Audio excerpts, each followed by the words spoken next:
أعوذ بالله من الشيطان الرجيم بسم الله الرحمن الرحيم ولما جاء موسى لميقاتنا وكلمه ربه، اور جب حضرت موسیٰ علیہ السلام ہمارے مقررہ وقت پر ہماری ملاقات کے لیے آئے اور ان کے رب نے ان سے بات کیا، قال رب ارنی انظر الیک، تو حضرت موسیٰ علیہ السلام درخواست کرنے لگے کہ اے میرے رب مجھے آپ اپنے آپ کو دکھلائیے تاکہ میں آپ کو دیکھوں۔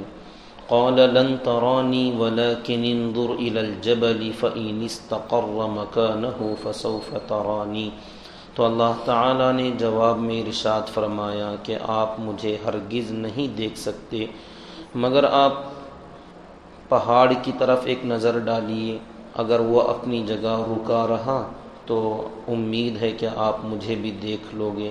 فلما تجلی ربہ للجبل، جب حضرت موسیٰ علیہ السلام کے رب نے پہاڑ پر اپنی تجلی فرمائی، جعلہ دکا وخر موسیٰ صعقا، تو پہاڑ کو ریزہ ریزہ کر دیا اور حضرت موسیٰ علیہ السلام بے ہوش ہو کر گر پڑے۔ فلما افاق قال سبحانک تبت الیک وانا اول المؤمنین، اور جب بے ہوشی سے افاقہ ہوا تو حضرت موسیٰ علیہ السلام کہنے لگے کہ آپ کی ذات ہر عیب سے پاک ہے، میں آپ کی طرف رجوع کرتا ہوں، توبہ کرتا ہوں، اور میں سب سے پہلے ایمان لانے والوں میں سے ہوں۔ قال یا موسیٰ انی اصطفیتک علی الناس برسالاتی وبکلامی، اللہ تعالیٰ نے ارشاد فرمایا کہ اے موسیٰ میں نے آپ کو تمام لوگوں میں منتخب کیا ہے اپنے پیغامات بھیجنے کے لیے اور اپنے سے ہم کلامی کے لیے۔ فخذ ما آتیتک وکن من الشاکرین، تو میں نے آپ کو جو کچھ بھی دیا ہے اسے آپ لے لیجئے اور آپ شکر گزار بندوں میں سے ہو جائیے۔ وَكَتَبْنَا لَهُ فِي الْأَلْوَاحِ مِنْ كُلِّ شَيْءٍ مَوْعِظَةً وَتَفْصِيلًا لِكُلِّ شَيْءٍ، اور ہم نے حضرت موسیٰ علیہ السلام کے لیے تختیوں میں ہر قسم کی نصیحت اور ہر چیز کی تفصیل لکھ دی تھی۔ فَخُذْهَا بِقُوَّةٍ، اور ہم نے ان کو حکم دیا تھا کہ اس کو مضبوطی کے ساتھ لے لو۔ وَأْمُرْ قَوْمَكَ يَأْخُذُوا بِأَحْسَنِهَا، اور اپنی قوم کو بھی حکم دے دیں کہ وہ اس کی اچھی اچھی باتوں کو پکڑ لیں۔ سَأُرِيكُمْ دَارَ الْفَاسِقِينَ، میں تمہیں عن قریب گنہگار لوگوں کے گھر دکھاؤں گا۔ محترم بزرگ عزیز دوستو، حضرت موسیٰ علی نبینا وعلیہ الصلاۃ والسلام کا جو تذکرہ چلتا ہوا آ رہا تھا، اس کا اگلا حصہ اللہ تعالیٰ نے ان آیتوں میں بیان فرمایا ہے۔ اس میں تھوڑا سا واقعہ گزشتہ جمعہ گزر چکا تھا کہ حضرت موسیٰ علیہ السلام کا جب مقررہ وقت اللہ نے بتایا تھا کہ ہماری ملاقات کے لیے تشریف لائیں، 30 راتیں عبادت کرنے کے لیے اللہ نے بلایا تھا۔ آپ اپنی قوم کو بتا کر گئے کہ 30 راتوں کے لیے میں جا رہا ہوں، یعنی 30 دن۔ وہاں جانے کے بعد 30 دن گزرنے کے بعد اللہ تعالیٰ نے 10 دن کا اور اضافہ فرما دیا۔ اس کی حکمت اور اس کی وجہ گزشتہ جمعہ تفصیل کے ساتھ میں نے بتلا دیا تھا۔ کل 40 دن کا جب وقت ہوا تو اللہ تعالیٰ نے حضرت موسیٰ علیہ السلام سے تکلم فرمایا، بات چیت ہوئی۔ حضرت موسیٰ علیہ السلام بات چیت میں بڑے فرحت و انبساط کے اندر خوشی جو لذت محسوس کر رہے تھے، اسی میں آگے سوال کر بیٹھے، اللہ تعالیٰ سے درخواست کی کہ اے اللہ آپ مجھے اپنا آپ دکھلائیے، میں آپ کو دیکھنا چاہتا ہوں۔ تو اللہ تعالیٰ نے فرمایا میں دکھلا تو سکتا ہوں مگر آپ دیکھ نہیں پائیں گے، ہرگز نہیں ہوگا، کیونکہ اتنی سکت اور اتنی طاقت کسی مخلوق میں نہیں ہے کہ وہ دنیا میں رہتے ہوئے اپنے رب کو دیکھ لے۔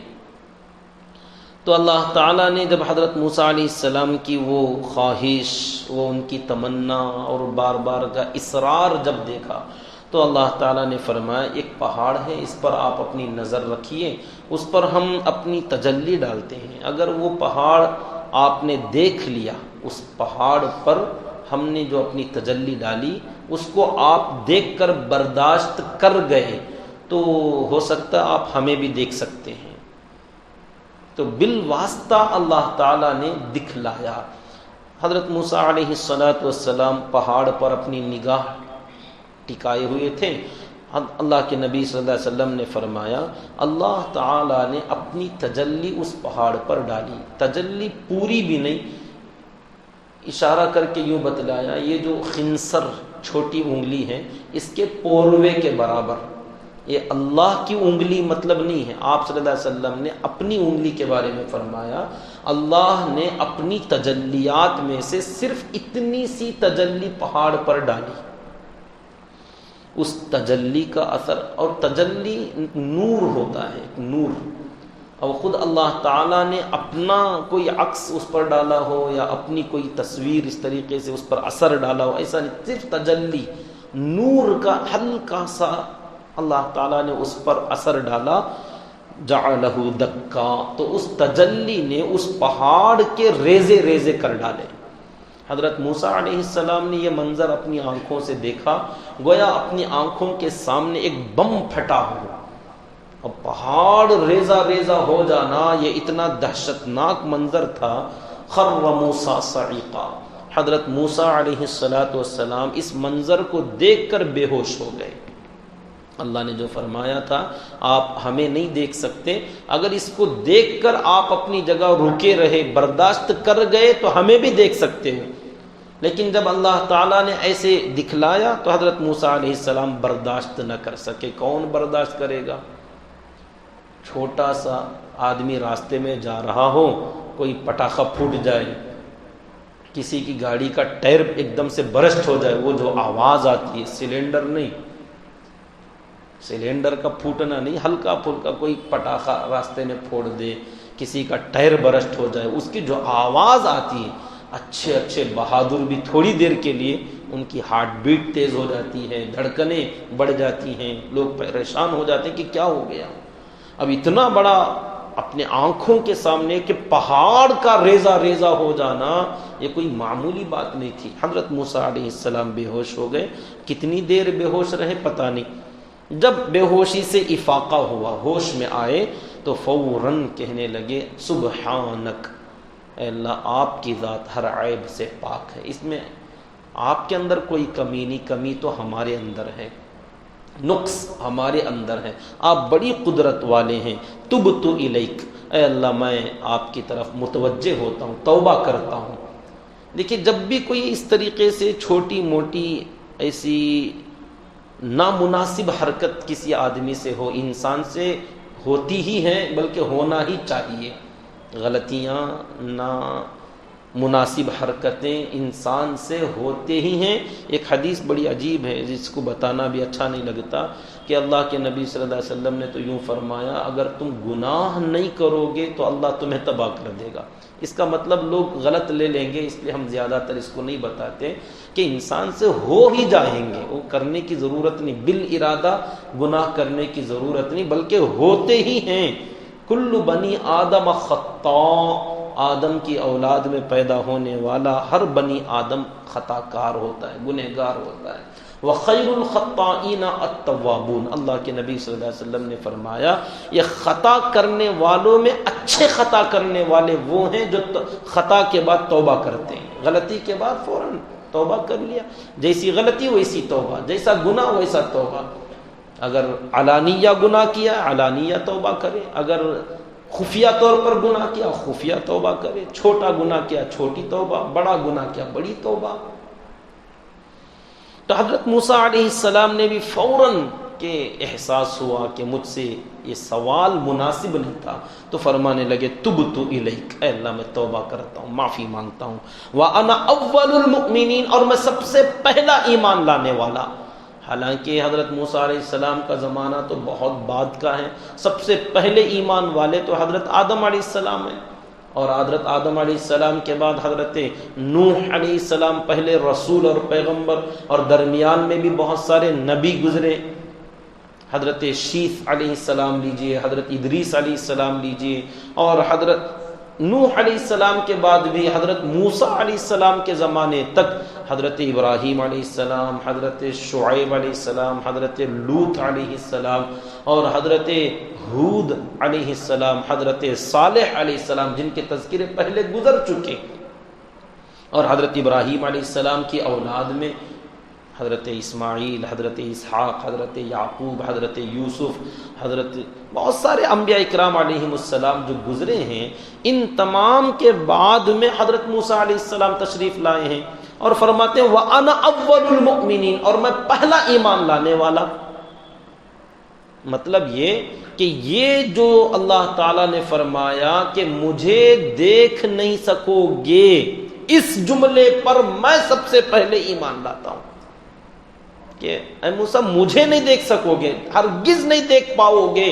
یہ جملہ اسی موقع پر کہا جا رہا تھا نا، تو اس جملے پر سب سے پہلا میرا ایمان ہے کہ اللہ کو کوئی بھی دنیا میں رہتے ہوئے دیکھ نہیں سکتا، اگرچہ عقلاً ممکن ہے اللہ تعالیٰ کو دیکھنا دنیا میں رہتے ہوئے، عقلاً ممکن ہے، ہو سکتا ناممکنات میں سے نہیں ہے، ہو سکتا، کیونکہ اللہ تعالیٰ نے یہ نہیں فرمایا کہ لن اورا، اے موسیٰ مجھے میں دکھا نہیں سکتا، میں نظر نہیں آ سکتا، یہ نہیں فرمایا، بلکہ یہ فرمایا تم مجھے دیکھ نہیں سکتے۔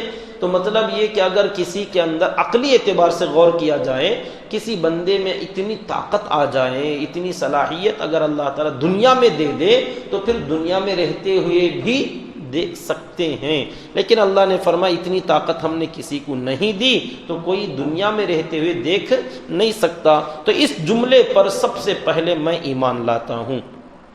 اب حضرت موسیٰ علی نبینا وعلیہ الصلاۃ والسلام کو بہت ہی دل کے اندر تھوڑی سی کیا کہتے ہیں اسے، چھوٹا اور تھوڑا سا فیلنگز، ایسے احساسات آ رہے تھے کہ میں نے اللہ تعالیٰ سے سوال کیا، یہ مجھ سے غلطی ہوگی، جو توبہ کر رہے ہیں، معافی مانگ رہے ہیں، سب سے پہلے ایمان لاتا ہوں، تو مجھ سے جو خطا ہو گئی، اللہ تعالیٰ سے یہ سوال نہیں کرنا چاہیے تھا، شاید اللہ مجھ سے ناراض نہ ہو۔ اس طریقے کے جو دل کے اندر جسے کہتے ہیں تنگی کا آ جانا، تنگ دل ہو جانا کہ مجھ سے یہ اچھا کام نہیں ہوا، یہ سوال مناسب نہیں تھا، اللہ مجھ سے بات فرما رہے تھے، میں اللہ سے بات کر رہا تھا، کتنا لطف آ رہا تھا، کتنا مزہ آ رہا تھا، اب اس مزے کو میں نے کرکرا کر دیا سوال کر کے کہ اللہ دکھا دیجئے۔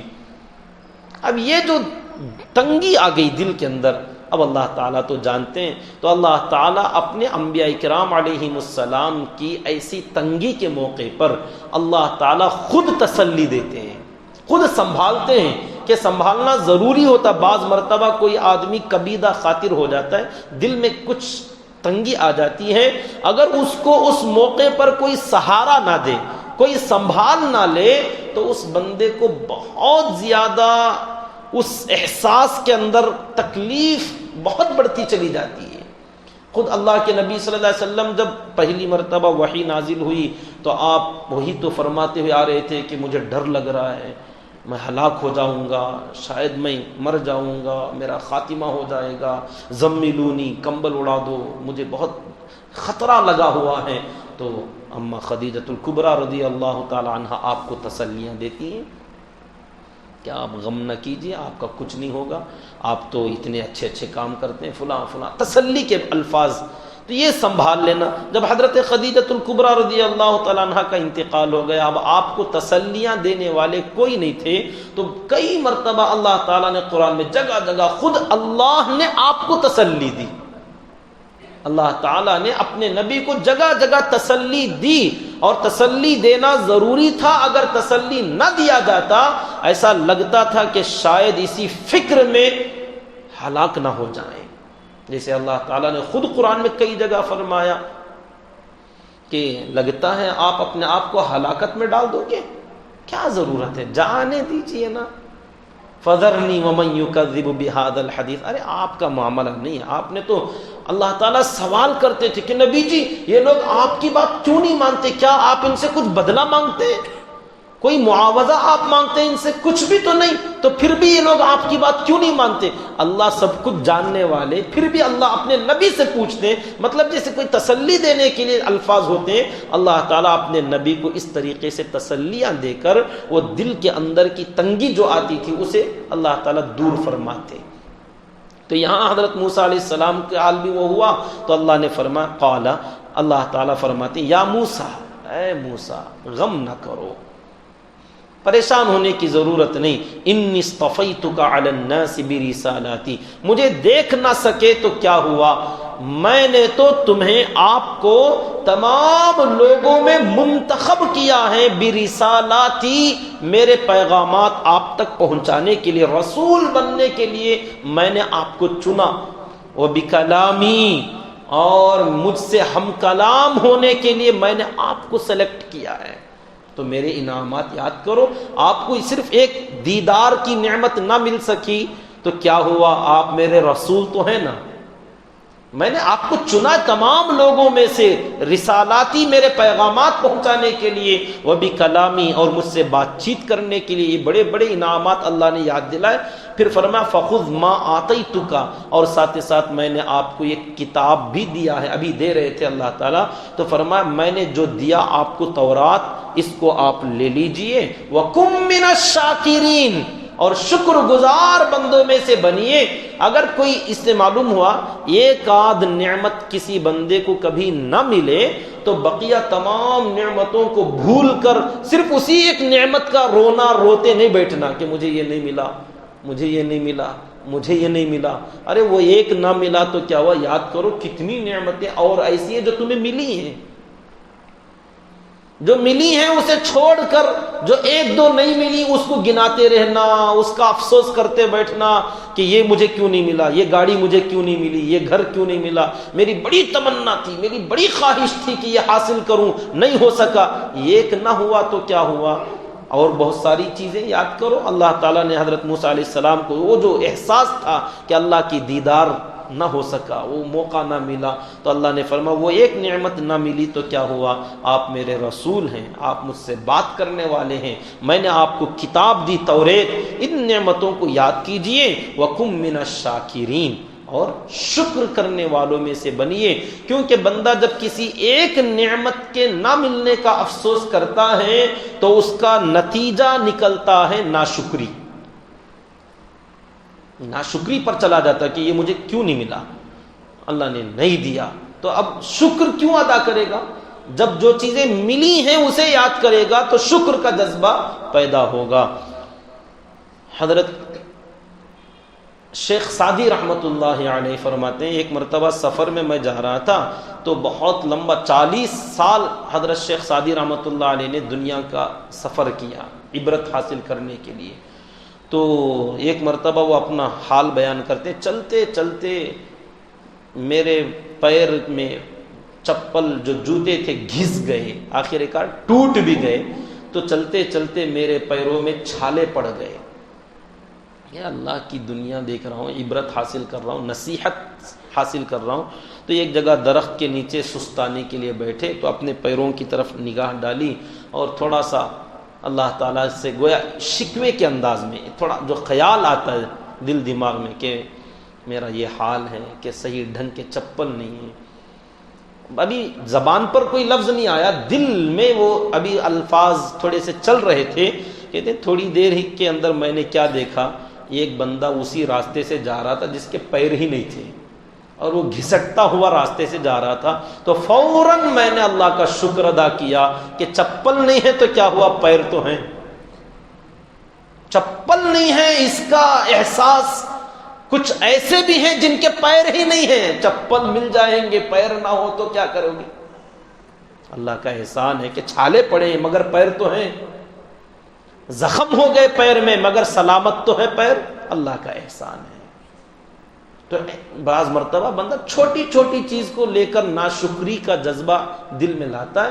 اللہ تعالیٰ فرماتے میری جو نعمتیں تمہارے پاس ہیں ان نعمتوں کو تم گنو شمار کرو اور تم شمار کر نہیں سکتے، اتنی نعمتیں تمہارے پاس ہیں. یہ بات تمہاری خواہش کی مطابق نہ ملی اور وہ بھی میری حکمت سے کہ کیوں نہیں ملی، اس میں بھی حکمت ہوتی ہے. تو ان چیزوں پر ناشکری کرنا یہ کسی طرح مناسب نہیں.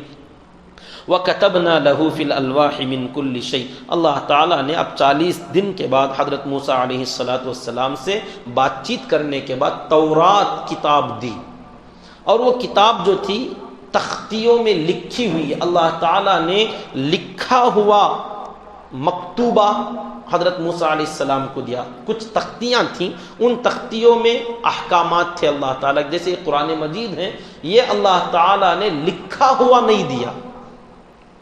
ایسے ہی سینہ بسینہ حضرت جبرائیل علیہ السلام آتے تھے اور آپ صلی اللہ علیہ وسلم کے دل پر اتار کر جاتے تھے، آپ اسے یاد رکھتے تھے اور حضرات صحابہ کو سناتے. صحابہ بھی سینہ بسینہ لیتے تھے، یاد کر لیا کرتے تھے، اکا دکا کوئی لکھ لیا کرتے تھے. اللہ کے نبی صلی اللہ علیہ وسلم لکھا دیتے تھے اور لکھا ہوا جو پوچھتے ان کو دے دیا جاتا تھا.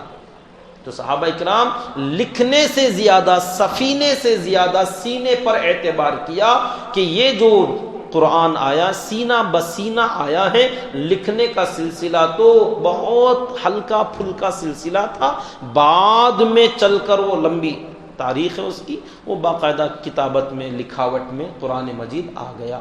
ورنہ تو سینے اتنے مضبوط اور حافظے اتنے قوی کہ جو سنتے تھے یاد کر لیا جاتا تھا. لیکن حضرت موسیٰ علیہ السلام کو اللہ تعالیٰ نے تورات ڈائریکٹ لکھا ہوا دیا. وَكَتَبْنَا لَهُ فِي الْأَلْوَاحِ، اور ہم نے حضرت موسیٰ علیہ السلام کے لیے تختیوں میں لکھ دیا تھا مِن كُلِّ شَيْءٍ مَوْعِظَةٍ، ہر قسم کی نصیحت، وَتَفْصِيلًا لِكُلِّ شَيْءٍ، اور ہر چیز کی تفصیل، یعنی پوری دنیا کی تفصیل نہیں تھی، ان کے لیے جن چیزوں کی ضرورت تھی ان چیزوں کی تفصیل، اور جو ان کے زمانے اور موقع کے حساب سے جن نصیحتوں کی ضرورت تھی ایسی تمام نصیحت کی باتیں تورات کی کتاب میں موجود تھیں تختیوں میں. اور اللہ نے حکم دیا فَخُذْهَا بِقُوَّةٍ، اے موسیٰ اس کو مضبوطی کے ساتھ پکڑو. یعنی ہاتھ سے مضبوط پکڑنا مراد نہیں، عمل میں اس کتاب کو توریت کو مضبوطی کے ساتھ اپنے عمل میں لاؤ. وَأْمُرْ قَوْمَكَ، اور جا کر آپ اپنی قوم کو بھی حکم دیجئے یَأْخُذُوا بِأَحْسَنِهَا، کہ تورات کی جو اچھی اچھی باتیں ہیں اسے لے لو. اچھی اچھی باتیں لے لو تو مطلب جو اچھی نہیں ہوں گی اسے چھوڑ دو. اس کا مطلب یہ ہے کہ تورات کی اچھی اچھی باتیں لے لو، اور اللہ کی پوری کتاب اچھی ہی ہوتی ہے، اس میں کوئی ایک بات بھی اچھی نہ ہو ایسا ہو ہی نہیں سکتا. تو مطلب یہ کہ اس میں سراسر احسن اچھی باتیں موجود ہیں. جب اچھی چیزیں ہیں تو سب لے لو. بہترین انداز میں اللہ تعالیٰ نے یہ بات سمجھائی کہ تورات میں اور اللہ کے احکامات میں ہر چیز اچھی ہی ہوتی ہے، ہر حکم اچھا ہی ہوتا ہے. اگرچہ کہ وقتی طور پر کسی بندے کو کسی حکم کا کوئی اس کی حکمت، اس کا راز سمجھ میں نہ آئے، پھر بھی یہ یقین رکھنا چاہیے کہ اگر یہ رب کا حکم ہے تو اچھا ہی ہوگا. اگرچہ ہماری سمجھ میں ہمارے پلے نہیں پڑ رہا ہے، اللہ نے جو بھی حکم دیا، چاہے وہ وراثت کا ہو، تجارت کا ہو، معاشرت کا ہو، اپنا حق چھوڑنے کا ہو یا اپنا حق لینے کا ہو، جہاں جو حکم آیا اگر کسی کی سمجھ میں نہ بھی آئے، وہ اتنا یقین تو رکھے رب کا حکم ہے اچھا ہی ہوگا. سَأُرِيكُمْ دَارَ الْفَاسِقِينَ، اور اللہ تعالیٰ نے ایک وعدہ بھی فرمایا کہ اپنی قوم سے کہہ دینا کہ ان قریب ہم گنہگار لوگوں کے گھر تمہیں دکھائیں گے. یعنی ایک بشارت دی کہ مصر جہاں سے تم واپس نکل کر آ گئے تھے، یا تو یہ لوگ مصر دوبارہ چلے گئے تھے، جیسے اللہ نے فرمایا وَأَوْرَثْنَا، ہم نے ان کو وارث بنا دیا فرعون کے بستیوں کا. اگر وہاں چلے گئے تھے تو اللہ نے فرمایا گنہگار لوگوں کے گھر دکھاؤں گا، مطلب عمالقہ جو ملک شام پر قبضہ کیے ہوئے تھے وہ تمہیں دوبارہ واپس دلا دوں گا. اگر ابھی تک مصر واپس نہیں گئی تھے تو اللہ نے فرمایا مصر جو گنہگار لوگوں کے گھر ہیں وہ تمہیں دکھا دوں گا، ان کا نتیجہ کیا بنا اسے دیکھ لینا. پھر اللہ تعالیٰ نے آگے ایک بہت اہم چیز کی طرف ہماری رہبری فرمائی ہے. سأصرف عن آیاتی، اللہ تعالیٰ نے فرمایا اپنی قوم سے جا کر بتا دینا. اب وہ جو بات ان سے کہی گئی اس کتاب میں بھی موجود ہے، تو مطلب یہ ہوا کہ یہ تمہارے لیے بھی ہے. ہم نے ان سے ایسے کہا تھا اور وہ بات ہم یہاں تمہیں بتا رہے ہیں، تو اس کا مطلب یہ کہ یہ تمہارے بھی کام آنے کی چیز ہے. وہ یہ سأصرف عن آیاتی، میں اپنی آیتوں سے اپنی نشانیوں سے پھیر دیتا ہوں، برگشتہ کر دیتا ہوں الذین یتکبرون فی الارض، ان لوگوں کو جو زمین میں تکبر کرتے ہیں. متکبر جو لوگ ہوں گے اللہ نے فرمایا ان لوگوں کو کہہ دینا کہ ہمارا یہ اصول ہے، یہ ہمارا طریقہ ہے، جو لوگ زمین میں تکبر کرتے ہیں سأصرف عن آیاتی، ایسے لوگوں کو میں اپنی آیتوں سے برگشتہ کر دیتا ہوں، پھیر دیتا ہوں. اور ایک جملہ اللہ نے فرمایا بغیر الحق، جو زمین میں ناحق تکبر کرتے ہیں. یہ بہت گہرائی میں جا کر سمجھنے کی چیز ہے. ایک تو جو لوگ تکبر کرتے ہیں، تکبر پر بعد میں آتے ہیں، اس کا جو وبال ہے، تکبر کا جو وبال، تکبر کرنے والوں کا جو عذاب اللہ نے بیان فرمایا آخرت میں جو ہوگا وہ الگ ہے. دنیا میں جس بندے کے دل میں تکبر آ جائے اللہ نے فرمایا ایسے متکبرین کو میں اپنی آیتوں سے پھیر دیتا ہوں، ہٹا دیتا ہوں. اب وہ ہماری آیتیں پڑھیں گے، سنیں گے، دیکھیں گے. آیت کا مطلب ایک تو قرآن میں، توریت میں، کتاب میں جو آیتیں ہوتی ہیں یہ آیت بھی مراد ہیں، اور جو تکوینی آیات ہیں دنیا کے اندر جو اللہ تعالیٰ کی عبرت کی جو نشانیاں ہیں اسے بھی آیت کہتے ہیں، کہ جس سے کوئی نصیحت حاصل کرنا چاہیے، کوئی عبرت حاصل کرنا چاہیے، ایسا کوئی واقعہ دنیا میں ہو جاتا ہے یہ بھی آیت ہے، اور یہاں جو آیتیں ہیں یہ بھی آیت ہیں. اور اللہ نے فرمایا میں اپنی آیتوں سے ایسے لوگوں کو پھیر دیتا ہوں، ان کو ہدایت نہیں ملتی. متکبر آدمی کو قرآن سے اور اللہ تعالیٰ کے کاموں سے دنیا کے اندر ہدایت نہیں ملتی، کیونکہ اس کا دل ہم نے پھیر ڈالا ہے. یہ اس کا گناہ ہے، یہ اس کا وبال ہے، تکبر کے گناہ کا اثر ہے. اللہ ہماری حفاظت فرمائے. اب دیکھیں پہلے تکبر کے بارے میں سمجھتے ہیں. ایک چیز ہے تکبر اور اسی طریقے سے ایک چیز ہے اور ریاکاری، دکھلاوا. یہ دونوں چیزیں عام طور پر لوگ سمجھ نہیں پاتے. اکثر اہل علم حضرات میں سے بھی جو اوپر مطالعہ کرتے ہیں ان کو بھی تھوڑی بہت اس کے اندر دقت آتی ہے. تکبر کا مطلب ہے بڑائی، بڑا بننا، بڑا ہونا، اپنے آپ کو بڑا سمجھنا. تو یہ جو بڑائی ہے یہ بھی، اور اسی طریقے سے جو دکھلاوا ہے، ریاکاری جسے کہتے ہیں، یہ بھی. اس میں بہت سارے لوگوں کو سمجھ نہ ہونے کی وجہ سے طرح طرح کے عقیدے گھڑ لیتے ہیں. جیسے ریاکاری کے بارے میں ایک طبقہ ہے جو کہتے ہیں ہم دل کی نماز پڑھتے ہیں. دل کی نماز دل میں ہو جاتی ہے، باہر ظاہر میں آ کر مسجد میں آ کر پڑھنے کی ضرورت نہیں. ایسے لوگ بہت مل جاتے ہیں ہمارے علاقے میں. اگر ان کو بلایا جائے تو وہ مذاق کرتے ہوئے، ٹھٹا اڑاتے ہوئے بلانے والے کو کہہ دیتے ارے جاؤ جی تمہاری پڑھ لو، ہم تو دل میں پڑھ لیتے ہیں. وہ اپنے آپ میں بہت بڑے سمجھے جاتے ہیں وہ لوگ اور ان کا کہنا یہی ہے کہ تمہاری جو نمازیں ہیں یہ دکھلاوے کی ہیں. تم دکھاتے ہو، صفوں میں جا کے کھڑے ہو، لوگ دیکھتے ہیں، تو دکھلاوے کی نماز تمہاری، اور اللہ تعالی کو اخلاص پسند ہے، تو ہم بغیر دکھائے کے پڑھتے ہیں۔ اب عام جو بندے ہوتے ہیں دھوکہ کھا جاتے ہیں، شاید صحیح بول رہے ہیں، حالانکہ دکھلاوا اسے نہیں بولتے، ورنہ اگر دکھلاوا اس کو کہا جاتا تو پھر کون سی چیز ہے جو دکھلاوے میں نہیں آتی؟ اللہ کے نبی صلی اللہ علیہ وسلم نے خود صحابہ سے فرمایا صلو کما رأیتمونی اصلی، کہ بھئی تم بھی نماز ویسی پڑھو جیسے مجھے پڑھتا ہوا دیکھتے ہو۔ اب صحابہ اللہ کے نبی صلی اللہ علیہ وسلم کو دیکھ رہے ہیں کہ آپ نماز کیسے پڑھتے ہیں، اور آپ نے فرمایا مجھے جو دیکھتے ہو جیسا تم نے دیکھا ویسے پڑھو۔ اب دکھلا رہے ہیں اللہ کے نبی صلی اللہ علیہ وسلم نماز پڑھ پڑھ کے، تو دکھلاوا۔ اب ہم نماز پڑھیں اور اللہ نے حکم دیا وَارْكَعُوا مَعَ الرَّاكِعِينَ، جماعت کے ساتھ پڑھو، قانتین کے ساتھ رہو، جماعت کے ساتھ اس کو لازم پکڑو، اللہ کے نبی صلی اللہ علیہ وسلم نے ترغیب دی۔ اب جماعت میں آئیں اور سب سے کہیں مجھے دیکھنا نہیں، مجھے دیکھے بغیر اپنی اپنی عبادت کرو، ہم اپنی کرتے ہیں آپ اپنی کرو، ایسا ہو سکتا ہے؟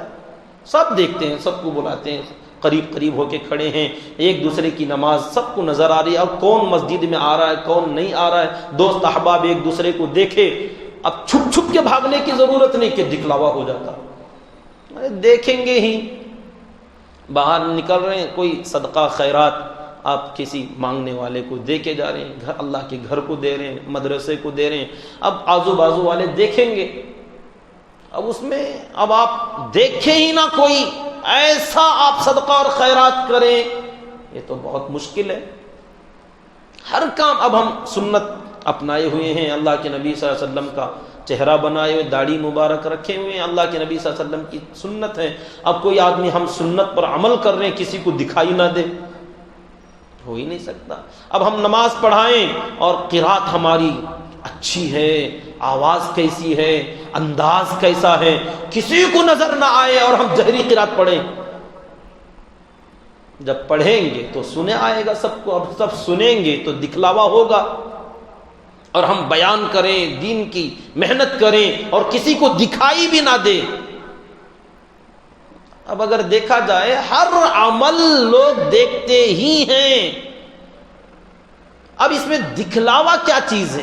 تو اسی میں دکھلاوا اسی کہتے ہیں کہ لوگ دیکھیں، اس کا نام ریاکاری نہیں۔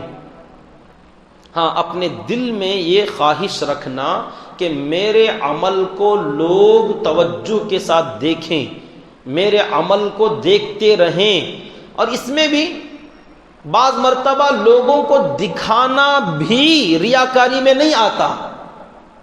بعض مرتبہ جیسے طلباء سے ہم کہتے ہیں مجھے دیکھو، جیسے ہم پڑھیں ویسے پڑھو، کسی کو سکھاتے ہیں، سکھانے کے لیے بیٹھے اور کہتے ہیں ہمارا چہرہ دیکھو، ہماری زبان دیکھو، جیسے ہم نے الفاظ نکالا آپ ویسے دکھلاوا ہو رہا نا، ہمیں دیکھو اور اسی طریقے سے آپ پڑھو، کاپی کرو اس کی۔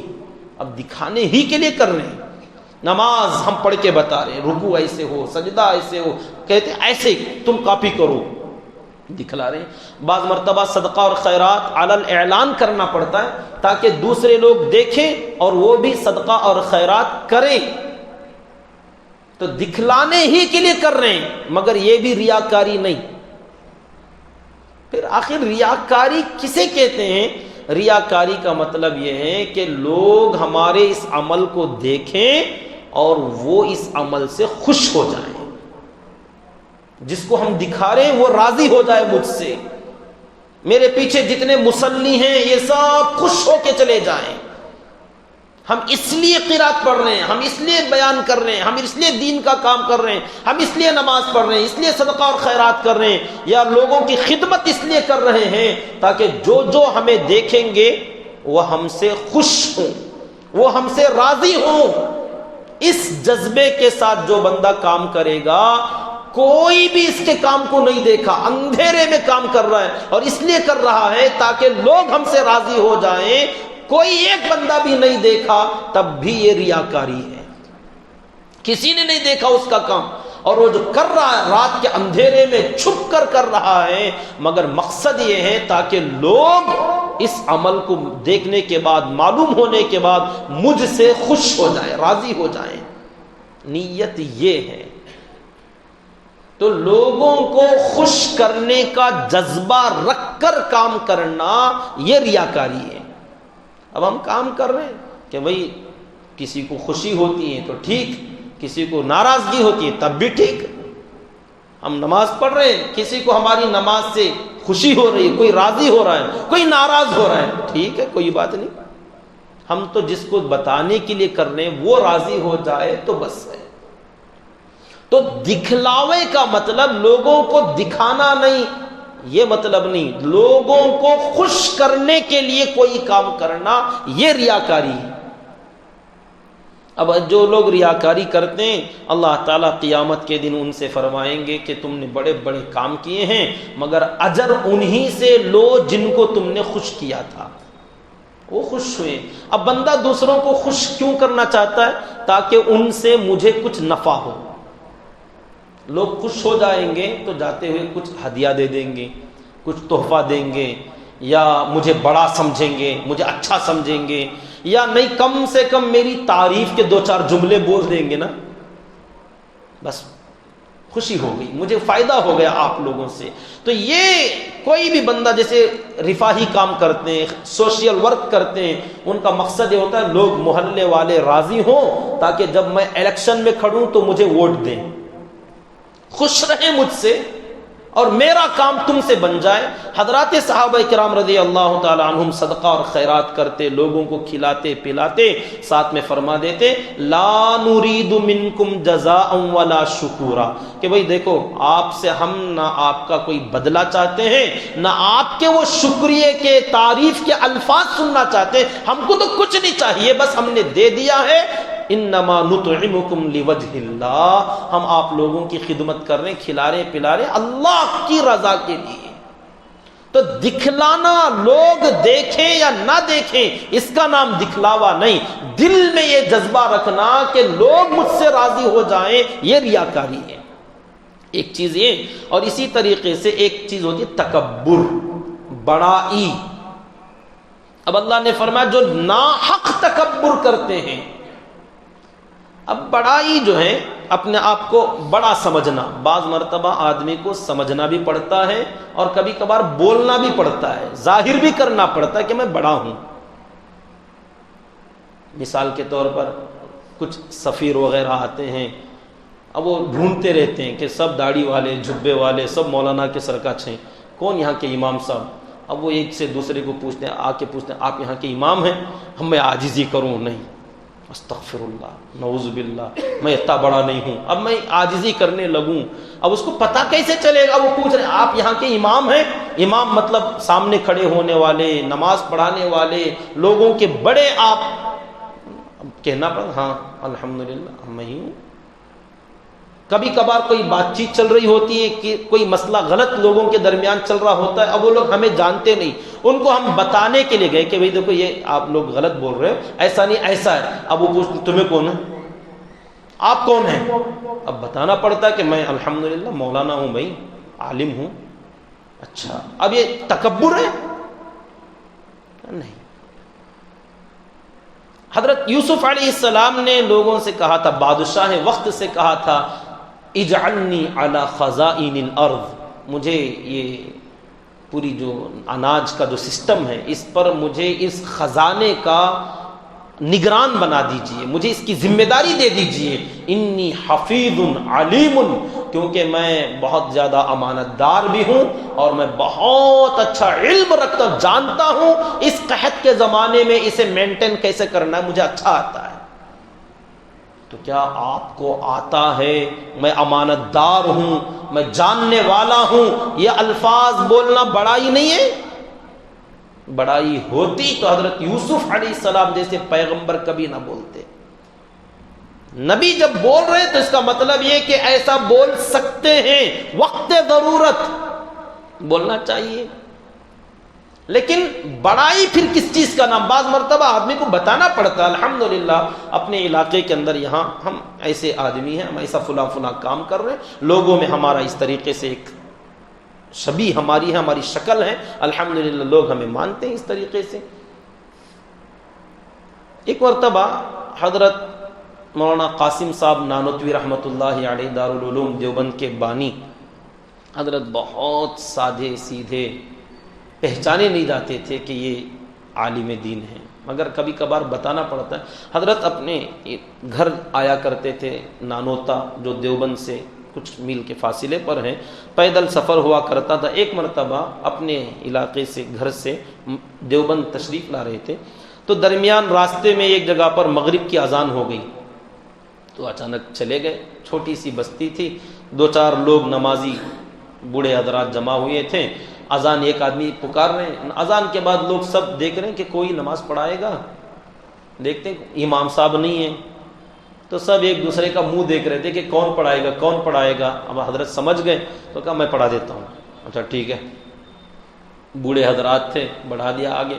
نماز میں کھڑے ہوئے اور اتفاق کی بات، بھول ہو گئی، چوک ہو گئی، پہلی رکعت میں جو ثانی سورہ پڑھے تھے دوسری رکعت میں بھی وہی ریپیٹ کر گئے، 2 رکعت میں بھی ایک ہی سورہ پڑھے، ثانی سورہ۔ جیسی نماز ہوئی پیچھے والے بوڑھے حضرات پورے غصہ، پتہ نہیں کہاں کہاں سے آ جاتے ہیں۔ نماز پڑھانا نہیں آتا تھا تو بول دینا تھا نہیں پڑھاتا، میں نہیں آتا، مجھے کیا ضرورت تھی آگے جانے کی۔ اب بوڑھے لوگ بڑے غصہ ہو رہے تھے، تو حضرت نے کہا میرے خیال سے نماز ہو جائے گی، اس میں کوئی خرابی نہیں ہے، نماز ہو جائے گی۔ تو بھڑک گئے، اچھا ایک تو غلط کرتے ہو، پھر اوپر سے فتویٰ بھی دیتے ہو، مسئلہ بھی بتاتے ہو کہ نماز ہو گئی، ہماری نماز خراب کر گئے، اور اوپر سے مسئلہ بھی بتا رہے ہو۔ کہا نہیں، آپ کو اطمینان رکھنا چاہیے، نماز ہو گئی ہے۔ تو کہا نہیں جانے دو، جاؤ آپ اپنے کام پہ لگو۔ لوگ بھیج دیے، حضرت اپنی سنت نفل سے فارغ ہو کر آ گئے۔ لوگوں نے مشورہ کیا کہ ہماری نماز کا کیا ہوا، نماز ہوئی کہ نہیں ہوئی۔ تو طے ہوا کہ اگلا دن صبح میں جائیں گے، دیوبند سے مسئلہ پوچھ کر آئیں گے۔ وہی لوگ آئے، وہاں پر سفر کرتے ہوئے صبح میں پہنچے، رات میں حضرت پہنچ چکے تھے اور اپنے کام میں ذکر وغیرہ میں مشغول تھے۔ صبح فجر کی نماز کے بعد یہ لوگ پہنچے، طلباء سے پوچھتے ہوئے کہ یہاں وہ بڑے حضرت کون ہیں، کہاں ہیں؟ تو بتایا مسجد چھتہ میں اس جگہ پر وہاں بیٹھے ہیں، وہاں جائیے۔ آئے اور دروازہ کھٹکھٹایا، اندر سے کیواڑ کھولتے ہیں تو کیا دیکھیں سامنے یہی موجود۔ یہ تشریف لائے، بٹھایا سب کو، پوچھا کیا بات ہے؟ کہا ہم وہ مسئلہ رات والا مغرب کی نماز کا پوچھنے کے لیے آئے تھے، اور لوگوں سے پوچھا بڑے حضرت کے لیے، بڑے حضرت کون ہیں؟ تو کہا میں ہی ہوں۔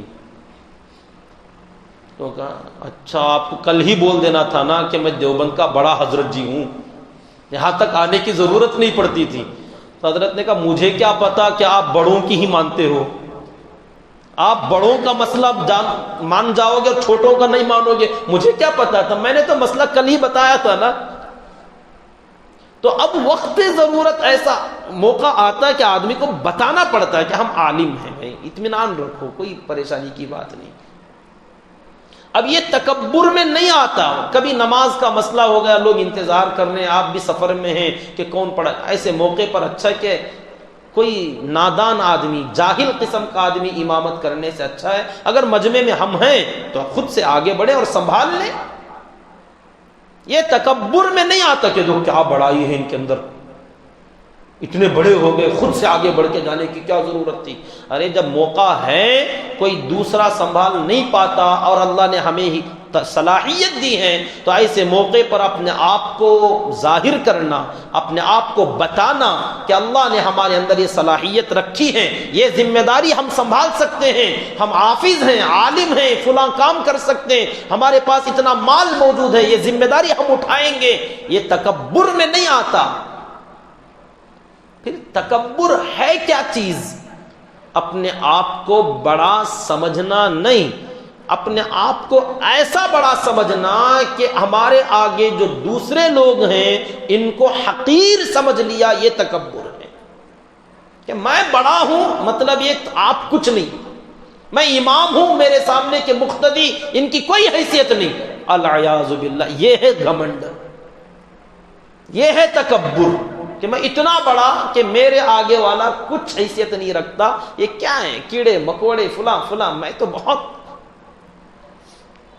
یہ تکبر اللہ کرتے ہیں، ایسا تکبر اللہ کرتے ہیں. اور فرمایا کئی جگہ قرآن میں یا ایھا الناس انتم الفقراء الی اللہ، تم سب کیا جانتے ہو؟ اللہ کے سامنے بھکاری ہو تم. واللہ غنی، اور میں کسی کا محتاج نہیں، میں ہوں. اللہ فرمایا، اسی لیے کہا اللہ اکبر اللہ اکبر، بولتے رہو بار بار کہ اللہ سب سے بڑا، اللہ سب سے بڑا. اللہ متکبر ہیں، اللہ تکبر کرنے والے ہیں. کیا مطلب؟ اپنے آپ کو بڑا بھی کہتے ہیں اور دوسروں کو حقیر بھی کہتے ہیں کہ تمہاری کوئی حیثیت نہیں، تم کیا ہو تم.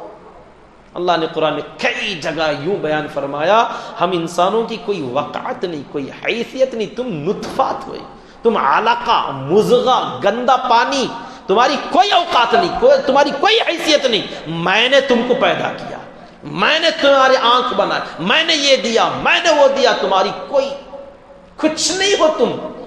اور وہ بول سکتا ہے، اسی کو اس کا حق ہے کہ وہ بولے، کیونکہ حقیقت میں وہ رب اسی شان والا ہے کہ وہ متکبر ہیں، تکبر کرنے والا، اور وہ منان ہے، احسان کرتا ہے اور احسان جتاتا بھی ہے، جتانا چاہیے بھی، کیونکہ حقیقی منعم تو وہی ہے. اور باقی ہم میں سے کوئی بندہ اپنے آپ کو بڑا بھی سمجھے اور دوسروں کو حقیر سمجھے، کیا اجازت ہے کہ ہم میں اور آپ میں فرق ہی کیا؟ ہم بھی ویسے ہی پیدا ہوئے جیسے آپ، ہم بھی وہی کھاتے ہیں جو آپ، ہم بھی ویسے رہتے ہیں جیسے آپ، سب میں ہم میں اور آپ میں برابری ہے. ایک آدھ چیز میں تھوڑا سا فرق ہو گیا، ہم چومن دیگرے نیس، ہماری طرح دنیا میں کوئی دوسرا نہیں ہے، یہ خام خیالی شیخ چلی کا پلاؤ لگتا ہے کہ کسی کو یہ کیا حق بنتا ہے کہ آپ کسی کو حقیر سمجھو، فقیر سمجھو، بے وقعت سمجھو. ارے سب برابر ہیں. اللہ تعالیٰ نے تو صاف اعلان فرما دیا، یا ایھا الناس، اے انسانوں، سب کو ملا کر فرمایا انا خلقناکم من ذکر و انثی، سب کو برابر برابر ہم نے ایک مرد ایک عورت کے ملاپ سے ہم نے پیدا کر دیا. وجعلناکم شعوبا وقبائل، اور تمہارے سب کے وہ کچھ خاندان، قبیلے، نسب، حسب بنائے ہیں لتعارفوا، تاکہ ایک دوسرے کا پہچان رہے، ورنہ اس کے علاوہ تمہاری کوئی اونچ نیچ کی فضیلت ہے ہی نہیں. ہاں فضیلت کی کوئی بات ہو سکتی تو وہ یہ ہے ان اکرمکم عند اللہ اتقاکم، کہ کون اللہ کے سامنے زیادہ غلامی کرتا ہے، اللہ کا کون جتنا بڑا غلام ہوگا، اللہ کا عبد بنے گا، تقوی اختیار کرے گا، ڈرے گا اللہ سے. ہاں یہ چیز ہے جو اللہ کے یہاں تمہیں کچھ امتیاز دینے والی چیز ہے. اس کے علاوہ دنیا میں تو تم سب برابر ہو، تم سب برابر ہو. تو پھر کسی کو کیا حق ہے کہ وہ اپنے آپ کو بڑا سمجھے؟ یعنی پہلے میں نے بتایا بڑا، کبھی اللہ تعالیٰ نے حافظ بنایا ہے، عالم بنایا، امیر بنایا ہے، کوئی آپ کو کونسلر، پردھان بنایا، ذمہ دار بنایا، تو آپ وہ تو جان سکتے کہ ہاں مجھے اس کام کے اندر یہ مہارت ہے، اس میں میری ذمہ داری ہے، اس میں میں بڑا ہوں، یہ میں اس میں مسئول ہوں، اس کے بارے میں مجھ سے پوچھا جائے گا. اس کا مطلب یہ نہیں کہ آپ اپنے سامنے دوسروں کو حقیر سمجھو، فقیر سمجھو، بے وقعت سمجھو، اس کی اجازت بالکل نہیں. استاذ اگر ہیں، اپنے سامنے شاگرد ہوں گے، طلبہ ہوں گے، استاذ تو بڑے ہی ہوتے ہیں، مقام میں، مرتبے میں، علم میں، تقوی میں، فضیلت میں، ہر چیز میں استاذ شاگرد سے بڑے ہوتے ہیں. مگر استاذ کا یہ انداز ہونا چاہیے کہ وہ اپنے طلبہ کو حقیر نہ سمجھے کہ میں بڑا تو ہوں، آپ لوگوں کو پڑھا تو رہا ہوں، مگر اس کا مطلب یہ نہیں کہ آپ کی کوئی حیثیت نہیں، کوئی وقعت نہیں، طلبہ ہو، تم اسٹوڈنٹس ہو. حضرت مولانا قطب الاقطاب رشید احمد صاحب گنگوہی رحمۃ اللہ علیہ، کیا اللہ والے، کیا کابرین تھے. حضرت ایک مرتبہ اپنے طلبہ کو سبق پڑھا رہے تھے، وہ چھپر کا، یہ جو تھا چھپر تھا، اس کو بارش کے زمانے میں ٹپکتا تھا، اچانک بارش شروع ہو گئی تو اس چھت کے اندر سے، چھپر میں سے پانی ٹپکنے لگا. تو تمام جو طلبہ تھے، حدیث پڑھ رہے تھے، بخاری وغیرہ کتابیں، بڑی بڑی کتابیں، بارش سے بچتے ہوئے اپنی اپنی کتابیں سینے سے لگائے ہوئے، جہاں بارش نہیں پڑتا تھا کمروں کے اندر بھاگ گئے. طلبہ کے جو جوتے تھے اب وہ جوتے باہر پانی میں بھیگ رہے ہیں. تمام طلبہ چلے گئے, حضرت سب کے پیچھے تھوڑا تاخیر سے آئے. جب دیکھا تو بچوں کی چیخ نکل گئی کہ کیا دیکھتے طلبہ, حضرت اپنے رومال میں ان تمام بچوں کے جوتے ڈال کر اپنے کندھے پہ لے کر آ رہے ہیں. طلبہ نے کہا حضرت یہ کیا لائے؟ کہا آپ لوگوں کے جوتے خراب ہو رہے تھے, اٹھا کے لایا. کہا آپ کو کیا ضرورت تھی؟ ہم لا لیتے. کہا آپ لوگ میرے نبی کی کتاب اٹھا کر لائے تو میں تمہاری جوتیاں اٹھا کے لایا. میرے نبی کی کتاب پڑھنے کے لیے آئے, حدیث پڑھنے والے ہو تم, تو تم نے اپنے نبی کی کتاب کو سینے سے لگایا, تو میری سعادت یہ ہے کہ میں تمہاری جوتیاں اپنے کندھے پہ لے لوں. تکبر نہیں, استاذ ہیں, بڑے ہیں, اپنی جگہ پر بڑائی, مگر اس میں دوسروں کو حقیر سمجھنا یہ ہے تکبر. اپنے آپ کو بڑا سمجھنا تکبر میں نہیں آتا. اس کو میں تفصیل کے ساتھ بتلایا کہ ایسا بڑا سمجھنا کہ دوسرے کو کم سمجھ لیں, یہ ہے اصل میں کبر. ورنہ وقت ضرورت بتانا پڑتا ہے کہ ہاں یہاں کے ہم فلاں ہیں, اللہ نے ذمہ داری دی ہے. تو اللہ تعالیٰ نے فرمایا سأصرف عن آیاتی الذین یتکبرون, جو لوگ تکبر کرتے ہیں زمین میں, اس کا وبال یہ ہے دنیا کے اندر کہ ان کو ہماری آیتوں سے کوئی ہدایت نہیں ملتی. قرآن سے, حدیث سے ذرہ برابر رہبری ان کی نہیں ہوگی, اور تکوینی امور ان کے سامنے آئیں گے, اللہ کی نشانیاں, مگر ذرہ برابر ان کے دلوں کے اندر کوئی تبدیلی نہیں آئے گی, کیونکہ ان کا جو تکبر ہوگا یہ ان کے دل کے کواڑ بند کر دیتا ہے, دروازے تالا لگ جاتے ہیں. بڑائی آدمی کو نہ سننے دیتی ہے, نہ سمجھنے دیتی ہے, نہ عمل کرنے دیتی ہے. اللہ اس لعنت سے ہماری حفاظت فرمائے. اور اللہ کے نبی صلی اللہ علیہ وسلم نے تو فرمایا یہ تو دنیا ہے, آخرت کا عذاب, لا يدخل الجنہ من کان فی قلبہ مثقال حبۃ من خردل من کبر. تکبر کا رائی کے دانے کے برابر بھی جس کے دل میں حصہ ہوگا, جنت میں اس کا داخلہ نہیں ہو سکتا. جنت میں تو وہ جائے گا جو ایک دم تواضع والا ہوگا, عاجزی والا ہوگا, مسکنت والا ہوگا, خاکساری والا ہوگا, گھمنڈ کرنے والا, گویا کہ یہ اللہ سے ٹکراتا ہے. اللہ بولتے میں بڑا, یہ بھی بولتا میں بھی بڑا. اللہ فرماتے میرے سامنے تمہاری کوئی حیثیت نہیں, یہ بھی کہتا میرے سامنے ان کی کوئی حیثیت نہیں. تو یہ گویا اللہ کی ردا, اللہ کی چادر کو ہاتھ ڈال کے کھینچتا ہے. حدیث میں اللہ تعالیٰ فرماتے ہیں الکبریاء ردائی, یہ جو بڑائی ہے تکبر یہ میری چادر ہے, اور جو بندہ تکبر کرتا ہے وہ میری چادر کو ہاتھ ڈالتا ہے کہ مجھے بھی دے. تو یہ بندہ تو اس کی کیا ہلاکت ہوگی. اللہ نے دنیا میں یہ فرمایا ایسے متکبرین جو زمین میں بغیر الحق, ہاں یہ ایک جملہ ہے, نا حق جو تکبر کرتے ہیں. تو اس کا مطلب یہ ہوا تکبر حق کے ساتھ کر سکتے ہیں. اب حق کے ساتھ تکبر کیا ہے؟ نا حق جو لوگ زمین میں تکبر کرتے ان کا یہ گناہ. تو حق کے ساتھ تکبر, اس کے اندر تفسیر کی کتابوں میں لکھا ہوا ہے کہ جو بندہ تمہارے سامنے متکبر ہو, جو خود سے لوگوں میں بڑا بنتا پھر رہا ہے, ایسے متکبر کے سامنے تم تکبر کرو تو تمہارا یہ تکبر حق کے ساتھ ہے. متکبر کے سامنے عاجزی کبھی نہیں کرنا. جو بندہ اپنے آپ کو بہت بڑا ترم خاں سمجھ رہا ہو, بہت بڑا سورما سمجھ رہا ہو, جو لوگوں کی کوئی حیثیت نہیں دیتا, ایسے آدمی کے سامنے آپ جاؤ تو جلدی سے اسے سلام بھی مت کرو, بلکہ اسے مجبور کرو کہ وہ سلام کرے, کیونکہ وہ اکثر سلام نہیں کرتا, وہ انتظار کرتا رہتا کہ سب مجھے سلام کریں. تو ایسے متکبر کو آپ جلدی سلام نہ کریں, بلکہ اس کو دیکھیں, مسکرائیں اور اسے مجبور کریں کہ وہ سلام کرے. یہ ہم جان بوجھ کر کرائیں گے تاکہ اس کے تکبر کا کچھ علاج تو ملے اسے. ورنہ ہم بھی گئے اور ہم اپنی تواضع کے ساتھ السلام علیکم, تو کچھ بعد میں بولتے دیکھا کتنے بڑے مولانا آئے تھے منجے سلام کرے, کتنے بڑے. اب ہماری عاجزی کو وہ اپنے کھاتے میں ڈال لے گا نادان بیوقوف جاہل ہے وہ اپنے تکبر میں اضافے کا سبب بنائے گا ہماری عاجزی کو. اب وہ چیئر پہ کرسی پہ بیٹھا ہوا ہے, اب ہم جائیں, دیکھا کہ متکبر آدمی, ہم کو تو چلو جگہ کہیں بھی مل جائے بیٹھ جاتے ہیں, نیچے قالین بچھیے, چٹائی بچھیے, نیچے جا کے بیٹھ گئے.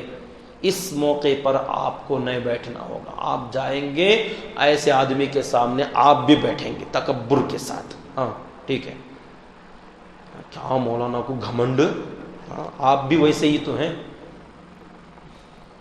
جیسے کا ویسا معاملہ ہونا ہے.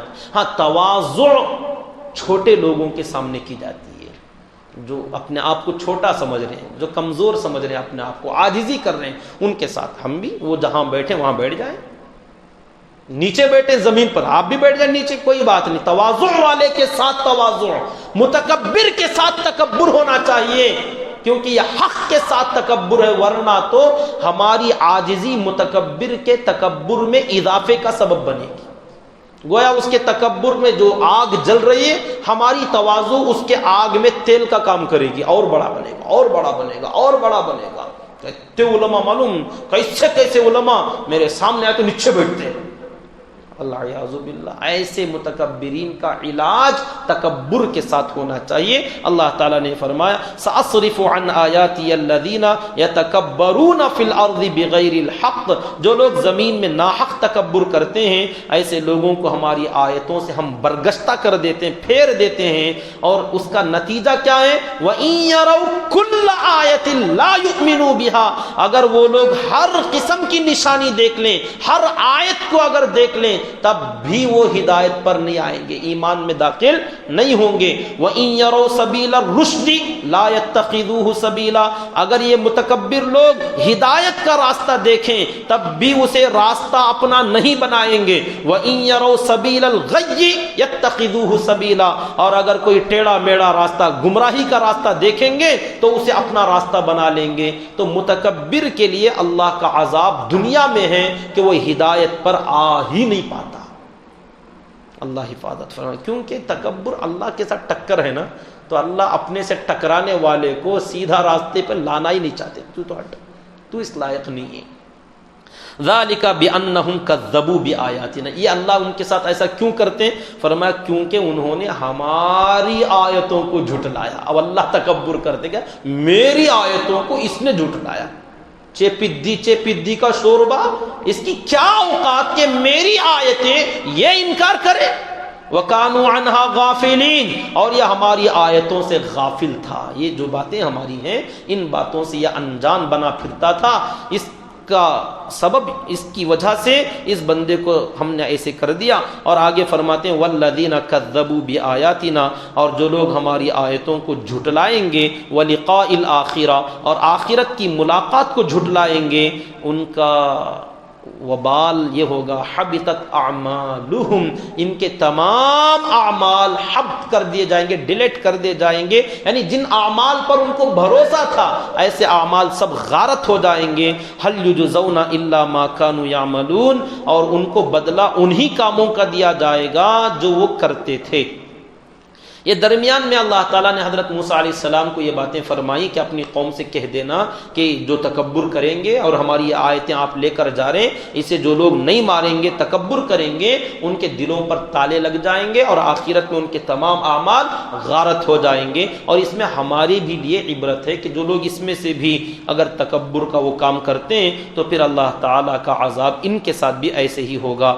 پھر اصل قصے کی طرف آتے ہیں. وَاتَّخَذَ قَوْمُ مُوسَىٰ مِن بَعْدِهِ مِنْ حُلِيِّهِمْ عِجْلًا, اور حضرت موسیٰ علیہ السلام کی قوم نے حضرت موسیٰ علیہ السلام کے طور پہاڑ پر جانے کے بعد من حُلِيِّهِمْ, اپنے زیورات میں سے, عجلا, ایک بچڑا انہوں نے بنا لیا.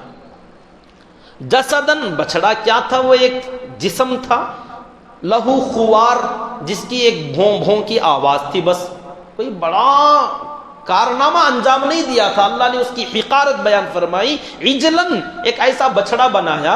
جسدن, جو کہ صرف ایک مجسمہ تھا. لہو خوار, اس کی ایک آواز تھی, چیخ تھی اس کی, بس.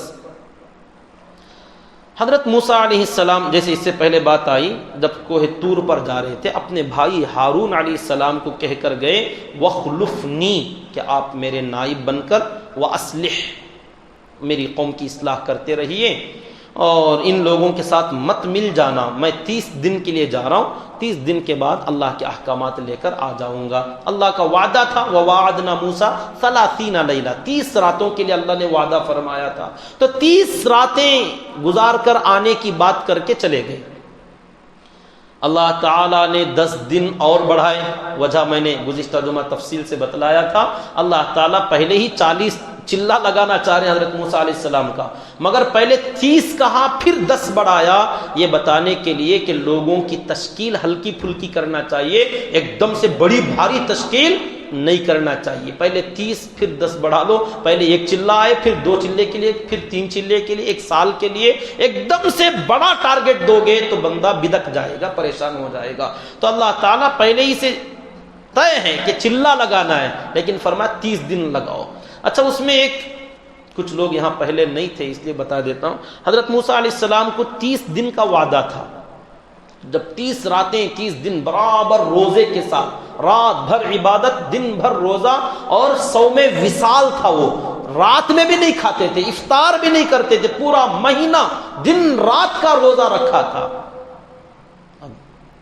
اللہ تعالیٰ اپنی طرف سے کھلاتے ہیں انبیاء کرام کو۔ بہرحال لمبا وقت گزرا، 30 دن جب مکمل ہوئے تو اب خواہش ہوئی کہ اللہ تعالیٰ بات کرنے والے، اللہ کا وعدہ ہے، اب منہ میں جو خلوف فم الصائم، منہ کی جو کراہت تھی، بدبو تھی، وہ محسوس ہو رہی تھی، تو فوراً حضرت موسیٰ علیہ السلام نے مسواک کر کے تیاری کی اللہ سے بات کرنے کی۔ تو اللہ نے فرمایا موسیٰ یہ کیا کر دیا آپ نے؟ کہا اللہ مسواک کیا، کہا 30 دن ہم نے آپ کو روزہ رکھوایا اسی خوشبو کے لیے، یہ آپ بدبو کہتے ہو؟ اللہ کے نبی صلی اللہ علیہ وسلم نے فرمایا ان خلوف فم الصائم اطیب عند اللہ من ریح المسک، اللہ کے یہاں روزہ دار کے منہ کی جو خلوف بدبو ہوتی ہے یہ مشک کی خوشبو سے زیادہ پسند۔ اللہ تعالیٰ نے فرمایا آپ کے منہ میں وہ جو تھی چلی گئی، اب اس کو دوبارہ لانے کے لیے 10 دن پھر سے لگائیے، جب آ جائے وہ بدبو تو پھر مسواک مت کرنا، ایسے ہی بات کریں گے۔ تو اللہ تعالیٰ نے وہ 10 دن، پھر ایک وجہ یہ بنی تھی، اور اللہ تعالیٰ نے اصل میں چلہ ہی لگانا تھا۔ جب مکمل ہو گئے تو یہ جو 10 دن تھے نا، یہی 10 دن قوم کی گمراہی کا سبب بنے، وہ 30 دن گمراہی کے سبب نہیں تھے۔ حضرت موسیٰ علیہ السلام نے وعدہ کیا تھا، لوگ انتظار کرتے رہے، حضرت ہارون علیہ السلام کے ساتھ برابر گاڑی چلتی رہی۔ 30 دن جب ہو گئے تو اب 10 دن جو گزر رہے ہیں، یہ 10 دن حضرت موسیٰ علیہ السلام بتا کر نہیں گئے تھے، چلہ نہیں بولے تھے، 30 دن بولے تھے۔ تو اب انتظار تھا اگلا دن آئیں گے، اگلا دن آئیں گے، اگلا دن نہیں آئے، دوسرے دن نہیں آئے، تیسرے دن نہیں آئے۔ تو اب لوگوں میں چیمی گوئیاں ہونے لگیں کہ کیوں نہیں آ رہے ہیں، کہاں چلے گئے؟ تو اب مجمع میں ایک آدمی تھا سامری قبیلے کا، قبیلہ سامر کا آدمی تھا، اس کا نام سامری نہیں، اس کا نام بھی موسیٰ لکھا گیا کتابوں کے اندر۔ اور بڑی عجیب بات ہے، جلالین کے حاشیے کے اندر یہ واقعہ لکھا ہے کہ وہ بھی موسیٰ تھا جو حضرت موسیٰ علیہ السلام کی قوم کے اندر تھا۔ وہ حضرت جبرائیل علیہ السلام سے اس کا خصوصی کنیکشن لکھا ہے کہ بچپن میں اس کی ماں مر گئی تھی تو اللہ تعالیٰ نے حضرت جبرائیل علیہ السلام کو بھیجا تھا اس کی پرورش کے لیے۔ تو وہ آتے تھے اور اپنی انگلیاں اس کے منہ میں دیتے تھے، تو ایک میں سے شہد ایک میں سے دودھ آتا، ایسے وہ اس کی پرورش ہوئی، بڑا ہوا۔ تو بار بار حضرت جبرائیل علیہ السلام کے آنے جانے کو دیکھتے ہوئے جس گھوڑے پر حضرت جبرائیل علیہ السلام آتے تھے، وہ گھوڑے کے ٹاپو جب زمین پر پڑتے تو کنکریلی زمین میں گھاس اگ جاتی تھی، پتھریلی زمین میں ہریالی آتی تھی۔ تو یہ جب بڑا ہوا موسیٰ جو سامری کہا جاتا ہے، وہ شعر میں نے نوٹ کیا تھا، اس کے اندر جلالین کے حاشیے میں ہے لکھا بڑا عجیب سا، فَمُوسَى الَّذِي رباہ جبریل کافر و موسی الذی رباہ فرعون مرسل. اللہ کی قدرت کا کرشمہ دیکھیے.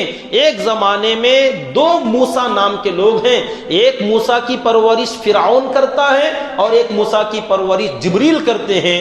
اللہ کی قدرت کا کرشمہ دیکھو. فموسی الذی رباہ جبریل کافر, وہ موسیٰ جس کی تربیت جس کی پرورش جبریل کرے وہ آگے چل کر کافر نکلتا ہے. فموسی الذی رباہ فرعون مرسل, اور وہ موسیٰ جس کی پرورش فرعون کرے وہ آگے چل کر رسول بنتا ہے. یہ اللہ کی قدرت ہے. اللہ جسے بنانا چاہے وہ فرعون کے پرورش میں رکھ کر رسول بنا دے, جبریل کی گود میں رکھ کر کافر بنا دے. الحمدللہ الذی ہدانا لہذا وما کننا لنہتدی لولا ان ہدانا اللہ. اگر رب کی ہدایت نہ ہوتی نا تو ہمارے خاندانی حسب نسب یہ چیزیں ہمیں اس لائن میں لانے والی نہیں تھی. رب نے لایا, آ گئے. تو بہرحال یہ اکثر لوگ جانتے نہیں ہیں. یہ واقعہ جب میں نے پہلی مسجد کے اندر ایک بار بتایا تھا تو ایک صاحب وہ سموسے وغیرہ تلنے والے وہ اگلے دن آئے, کہنے لگے مولانا یہ واقعہ نہ ہے کہتے نا, وہ موسیٰ اور ایک تھے بول کے. کون بولے؟ میری بیٹی بولی. اچھا آپ کی بیٹی کیا پڑھی کہ مدرسے میں پڑھ کر آئی ہے. یہ ہم نے بہت سارے علماء جو ہیں نا مدرسوں میں ہمارے ساتھ پڑھے, ان کو بھی نہیں معلوم ہے. یہ بہت ڈیپ میں گہرائی میں ہم نے جلالین کا حوالہ دیا. سورہ طٰہٰ کے اندر تفسیر جلالین میں نے اس کو بڑے اہتمام سے نوٹ کر کے رکھا. یہ شعر کو وہاں لکھا گیا تفسیر جلالین کے حاشیے میں کہ یہ سامری جس کا نام ہے وہ نام نہیں تھا, قبیلہ سامر کا آدمی تھا, تو اس کا اصل نام موسیٰ ہے. اب اس کے پاس روایتوں میں آتا ہے مٹی تھی حضرت جبریل علیہ السلام کے قدموں کی, یا ان کے گھوڑے کے قدموں کی مٹی. کہاں سے ملی تھی اسے؟ جبریل علیہ السلام کے قدموں کے نیچے کی مٹی سامری کے پاس کہاں سے آئی؟ تو کہنے وہی اس کی تربیت پرورش جبریل علیہ السلام کر رہے تھے نا, وہ دیکھ کر اس نے اٹھا لیا تھا. یا بعض لوگوں نے لکھا ہے یہ جو دریا میں جو پار کر رہے تھے تو اس دریا کے اندر جبریل علیہ السلام بھی آگے آگے جا رہے تھے, تو اس میں جو گھاس نکلی وہ اس نے اٹھا لیا. اگر وہ گھاس نکلی تھی تو دوسرے لوگوں کو بھی ملنا چاہیے تھا نا, اسی کو کیسے ملی؟ یہ بات سمجھنے کی ہے. تو بہرحال سامری کے پاس وہ تھوڑی سی مٹی تھی جو اس کو پڑیا بنا کر اس نے رکھ لیا تھا, اور اس سے معلوم ہوا وہ بہت ہی سازش کا آدمی تھا, متکبر آدمی تھا, اور لوگوں میں شعبدہ بازی کرنا جانتا تھا, اور لوگ اس کی بات مانتے تھے, بڑا سمجھا جاتا تھا. تو حضرت موسیٰ علیہ السلام کے جانے کے بعد حضرت ہارون علیہ السلام یہاں ہیں, ساتھ میں یہ سامری بھی رہتا تھا. آخر میں اب لوگوں سے کہنے لگا, دیکھیے آدمی تقوی کی بات, دین کی بات کرتا ہے اس انداز سے لوگ سمجھ نہیں پاتے کہ یہ کس لائن میں لے کے جا رہا ہے. اسی لیے اہل علم جو ہوتے ہیں ہلکی سی جو بات غلط نظر آئی فوراً ٹوکتے ہیں کہ یہ بات نہیں ہونی چاہیے. اب لوگ پوچھتے کتنی بڑی بات ہے, کہ اتنی سی چھوٹی بات ہے, اتنی ہی تو ہے. لوگ اکثر چھوٹی چھوٹی باتوں کو نظر انداز کرتے ہیں. اہل علم حضرات چھوٹی باتوں پر بڑی گرفت کرتے ہیں کہ اتنی چھوٹی بات پر رک جانا چاہیے, ورنہ یہی چھوٹی چیز بڑے خطرے کا الارم بنتی ہے. کیونکہ آپ اندازہ لگائیے جو گاڑیوں میں ہیئر ہوا جو نکلتی ہے نا, بہت بڑے سوراخ سے نہیں, کتنے بڑے سوراخ سے جاتی ہے, چھوٹے سوراخ سے. اب آدمی کہے پنچر ہوا, اتنا ہی تو ہے, جانے دو, پنچر ہوا ہے صرف اتنا سا ہوا ہے, تو اتنا جو ہے نا یہی پوری ہوا نکالے گا. کشتی جا رہی ہے اور کشتی میں سوراخ پڑا, کتنا بڑا, ہلکا سا, ایک ایک قطرہ پانی اندر آ رہا ہے, رہنے دو, کوئی بات نہیں, کوئی بات نہیں. ارے یہی وہ خطرہ ہے جو آپ کی کشتی کو غرق کرے گا. چھوٹی چھوٹی بات, چھوٹا سا زخم ہوا, رہنے دو, نہیں, چھوٹا آگے چل کر بڑا بنے گا. تو چھوٹے کو چھوٹے ہی میں ختم کر دیا جائے. تو جو لوگ گستاخیاں کرنے کے لیے آتے ہیں, حضرت مولانا الیاس گھمن صاحب دامت برکاتہم اہل حدیث کے بارے میں کہتے ہوئے بڑی تفصیل کے ساتھ بتاتے ہیں کہ ان لوگوں کو روکو اپنے علماء کی اہانت کرنے سے، توہین کرنے سے، کیونکہ علماء کی اہانت لے جاتی ہیں اپنے فقہاء، اپنے محدثین کی تذلیل پر، اور وہ لے جاتی ہیں اپنے تابعین کی اہانت اور تحقیر پر، اور وہ لے جاتی ہے حضرات صحابہ کی تحقیر پر، اور وہ لے جاتی ہے نبی کی تحقیر پر۔ اسٹپ بائی اسٹپ آدمی بڑھتا ہے، اس لیے یہیں سے روک دیا جائے کہ اپنے سامنے جو بڑے ہیں ان کی تعظیم کرنا سیکھو، یہ تمہیں نبی کی تعظیم تک لے جائے گی۔ اپنے سامنے کے بڑوں کی اگر تم ناقدری اور ناشکری اور ان کی تذلیل کرو گے تو یہ چیز آپ کو لے جائے گی اپنے نبی کی ناقدری اور ناشکری تک۔ تو یہ جو سامری تھا، اس نے بڑے اچھے انداز میں لوگوں سے کہا بھی دیکھو ہمارے پاس سونا چاندی کے زیورات ہیں جو فرعون کا تھا، ان کے لوگوں سے، قبطیوں نے ان سے لے لیا تھا بنی اسرائیل نے۔ تو سامری نے کہا یہ مال ہمارا تو نہیں نا، پوچھ کر لیے تھے، اب وہ لوگ ہلاک ہو گئے، مال غنیمت ہے اور مال غنیمت استعمال کرنا جائز نہیں تھا، تو پھر کیا کرے؟ پہلی قوموں کے اندر، پہلے نبیوں کے حالات میں یہ بات ہے کہ مال غنیمت ایک جگہ رکھ دیا جائے تو وہ جلا کر راکھ ہو جائے گا، اللہ اس کی طرف سے انتظام ہو جاتا ہے۔ تو اس نے کہا اپنا سارا وہ زیورات لاؤ، جمع کرو۔ سب لوگوں نے جمع کیا، تو اس نے ہی ایک گڑھا بنایا اور اس کے اندر آگ جلائی اور اس کے اندر ایک برتن رکھ کر پورا سونا ڈال کر جلا دیا۔ اب وہ جل کر پانی بنا، اور اس نے بڑے ہی اچھے انداز میں اس کے اندر وہ اپنی جو پڑیا تھی اس کی مٹی تھوڑی سی اس کے اندر ڈال دی، اور ایک مجسمہ اس نے شکل دے دی، جو بڑا چال باز آدمی تھا، تو اس نے وہ جسد بنا دیا اور لوگوں کے سامنے پیش کیا کہ دیکھو یہ سارا جو ہم نے گلا دیا ہے، اس سے اللہ خوش ہو کر اپنے آپ کو ظاہر کیا اس کے اندر۔ نعوذ باللہ من ذالک۔ اور اس نے کہا کہ دیکھو یہی ہے ہمارا خدا، ھذا الہکم و الہ موسیٰ، کہ یہ تمہارا بھی خدا اور حضرت موسیٰ کا بھی خدا یہی ہے۔ نعوذ باللہ۔ اب اس میں لوگوں کو دھوکہ کھانے کی چیز کیا تھی؟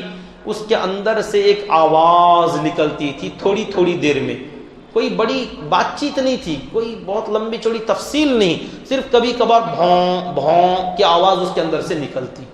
لوگ کہتے ہاں ہمارا خدا بات کر رہا ہے، ہمارا خدا ہم سے ہم کلام ہے۔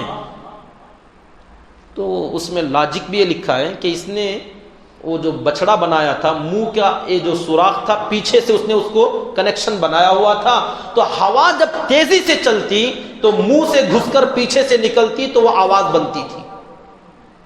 بس اتنی سی لاجک تھی اس کے اندر، آواز گھسی اور تیزی سے نکلی تو آواز بنی، تو کہتا تھا خدا بات کر رہا ہے۔ اللہ تعالیٰ فرماتے ہیں وَاتَّخَذَ قَوْمُ مُوسَىٰ مِن بَعْدِهِ مِنْ حُلِيِّهِمْ عِجْلًا، موسیٰ علیہ السلام کی قوم نے ان کے چلے جانے کے بعد اپنے زیورات سے ایک بچڑا بنا دیا۔ کیا بچڑا تھا؟ جسدن، ایک مجسمہ تھا، شکل تھی ایک بیل کی یا اس کے بچے کی شکل تھی، لہو خوار، اس کے اندر ایک آواز تھی۔ الم یرو، اللہ فرماتے ہیں کیا ان کو اتنی بھی عقل نہیں تھی؟ کیا وہ دیکھتے نہیں تھے؟ انہ لا یکلمہم، کہ وہ بچڑا ان لوگوں سے کوئی بات چیت نہیں کرتا تھا، ولا یہدیہم سبیلا، اور وہ کسی کو راستہ تک نہیں بتاتا تھا۔ اتخذوہ، لوگوں نے اسی بچڑے کو خدا بنا لیا، وکانوا ظالمین، اور وہ لوگ ظالم تھے، اپنے آپ پر ظلم کر بیٹھے۔ اور اللہ تعالیٰ نے حضرت موسیٰ علیہ السلام کو تورات دینے کے بعد وہیں بتلا دیا، انا فتنا قومک من بعدک، اے موسیٰ آپ کے بعد ہم نے آپ کی قوم کو امتحان میں ڈال دیا۔ وَأَضَلَّهُمُ السَّامِرِي، اور سامری نے آپ کی قوم کو گمراہی میں ڈال دیا، گمراہ کر دیا ہے۔ اب حضرت موسیٰ علیہ السلام کو پتا تھا، لیکن جب یہاں آئے تو قوم کا حال دیکھ کر آگ بگولا ہو گئے۔ میرا تفصیل ہے اس کے اندر آگے چل کر، اللہ تعالیٰ نے عذاب نازل فرمایا اور سب لوگوں سے کہا کہ تم توبہ کرو۔ تمام لوگوں نے توبہ کیا اور ان کی توبہ قبول ہوئی اس طریقے سے کہ اللہ نے فرمایا توبے کی انتہا یہ ہے کہ یہ گوشالہ پرستی کرنے والے، بت پرستی کرنے والوں کو قتل کر دو، ان کی توبہ کی انتہا ہے۔ تو بہت سارے لوگوں کو قتل کر دیا گیا، جو بچ گئے ان کی توبہ اللہ نے قبول کر لی، گناہ معاف ہو گیا۔ ایک آدمی نے توبہ نہیں کیا، وہ وہی تھا سامری، اور حضرت موسیٰ علیہ السلام نے اس سے فرمایا اذهب، تو چلا جا یہاں سے، تیرے لیے تو ان لک ان تقول لا مساس، تیری بیماری ہوگی، تیرا ہمیشہ ایک ہی کہنا ہوگا لا مساس، لا مساس، ڈونٹ ٹچ می، مجھے کوئی ٹچ نہ کرے، مجھے کوئی چھوئے نہیں۔ کورونا تھا اسے۔ حضرت موسیٰ علیہ السلام نے سامری کو کہہ دیا تیرا یہ عذاب ہوگا، اس کو مرتے دم تک کے لیے یہ عذاب دیا گیا کہ وہ لوگوں سے الگ تھلگ ہو گیا جنگلوں میں، اور بالآخر جانوروں کی صحبت میں رہنے لگا، اور اسی حالت میں اس کی موت آئی، کیونکہ اسے کوئی چھو نہیں سکتا تھا، اور وہ خود لوگوں سے کہتا پھرتا تھا تھوڑا ڈسٹینس مینٹین کیجیے، 3 فٹ کا فاصلہ، 3 اڑی کا فاصلہ یا 3 میٹر کا فاصلہ بنائے رکھیے، برائے مہربانی مسافہ مت کیجیے، قریب مت آئیے۔ اب بیوی کیا، بچے کیا، معاشرہ کیا، سب سے جینا مشکل ہو گیا اس کا، کیونکہ اگر وہ کسی کو ٹچ ہو جاتا تو اس کا اثر یہ ہوتا تھا کہ فوراً اس کا بخار کا ٹیمپریچر بڑھ جاتا، اور جو چھوتا تھا اسے بھی بخار آ جاتا۔ یہ بہت سارے لوگوں نے چیک کیا، اس کے بعد سب لوگ اس سے الگ تھلگ رہنے لگے، اسی حالت میں بغیر توبے کے وہ مر گیا۔ بعض روایتوں میں لکھا اس کی نسل اب بھی چل رہی ہے، اور اب بھی اس کی نسل میں جو لوگ تھے ان کو بھی یہی بیماری ہے، پتہ نہیں وہ نسل کیسی ہے کیا۔ ایک روایت ایسی موجود ہے، شاید وہ اسرائیلی روایات ہوں گے، کیونکہ اس کی جب وہ کسی سے ٹچ نہیں ہوتا تھا تو اس کی نسل کیسے چلے گی، یا ہو سکتا اس کے ماننے والوں میں اس طریقے سے جو اس کی نسل ہوگی، ایسی ایک روایت میں نے دیکھا آج۔ بہرحال شاید میں نے سوچا کورونا اسی نسل کی کوئی چیز ہوگی، اسی سے کوئی نکلی ہوئی چیز ہوگی کہ ٹچ مت کرو، قریب مت آؤ، اگر حقیقت ہے تو۔ میرے حال اللہ ہمارے حال پر رحم فرمائے۔ اللہ تعالیٰ نے بہترین باتیں یہاں حضرت موسیٰ علیہ السلام کی اس واقعے میں ہمیں بتلا دیں کہ دیکھو تکبر نہ کیا جائے، اور اللہ تعالیٰ کی باتوں کے سامنے سر تسلیم خم کر دیا جائے، اور اپنے بڑوں کا ادب اور احترام لازم رکھا جائے۔ اللہ تعالیٰ سے دعا کریں کہ اللہ رب العزت ہم تمام کو قرآن مجید کی تلاوت کی توفیق عطا فرمائے، قرآن مجید کو سمجھنے کی توفیق عطا فرمائے، اور اس کے مطابق اپنے ایمان اور اعمال کو درست کرنے کی اللہ ہمیں توفیق عطا فرمائے۔ آمین۔ سبحان اللہ و بحمدہ، سبحانک اللہم و بحمدک، ونشہد ان لا الہ الا انت، ونستغفرک ونتوب